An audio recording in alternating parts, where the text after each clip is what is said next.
Spy couples have been a long-running staple of both movies and television for as long as I can remember. We saw Cary Grant and Eva Marie Saint run from the government in North by Northwest. Patrick Macnee and Diane Rigg assemble in The Avengers.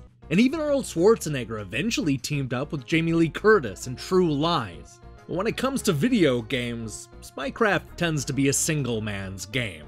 That's not the case with Rolling Thunder 2, the action-packed espionage thriller featuring spy couple Albatross and Leila. Now is the time to turn away if you don't want to know what happens next, because today we're going to infiltrate Neo-Geldra and uncover one of the most satisfying video game finales of all time. This is 23 Endings, the early years.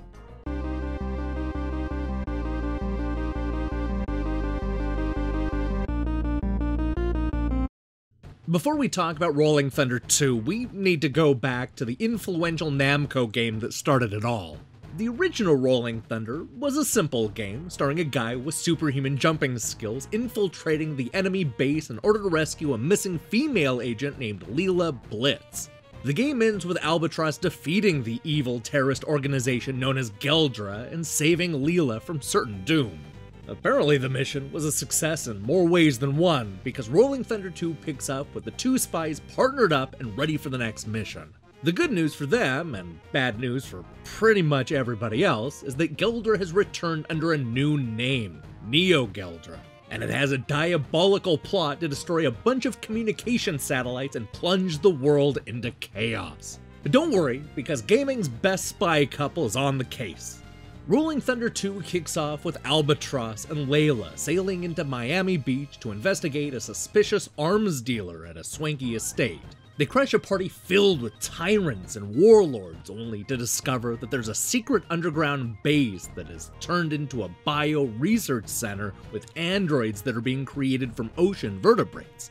The two spies eventually realize that the person they're looking for isn't in Miami, but rather Giza, so they parachute into Egypt and immediately start shooting up the place. Long story short, Albatross and Leila discover that there's this guy named Gidmo that has a bunch of weapons that he wants to use to start a series of global conflicts, ultimately bringing the entire world into war. Here's what happens after you memorize the pattern and defeat Gidmo.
What I like about this ending has nothing to do with Albatross and Leila boarding a spaceship and taking down Gidmo's plan for world domination, but rather how it allows these two spies to have a quiet moment all on their own.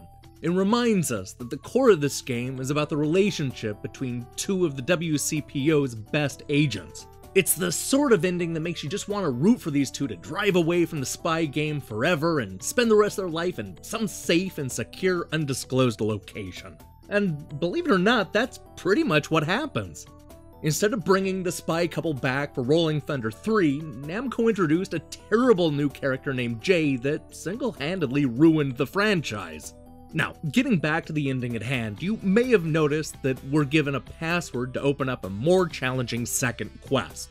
don't get too excited, because beating Gizmo again won't unlock a different ending. All you get for your trouble is this static screen. Well, at least Namco is proud of me. Hey, thanks for watching this episode of 23 Endings, the early years. So here's the question of the day. Who is your favorite video game spy? You already know mine, so I want to hear your favorites in the comments below. In other news, we're down to the final 5 episodes of 23 Endings. We'll return tomorrow with a battle between 2 famous brawlers, followed by Flashback and Vice Project Doom. We'll also be back with a number of reviews, including Star Ghost and Dust Off Heli Rescue 2. I strongly recommend you click that subscribe button and support what we're doing here. Until then.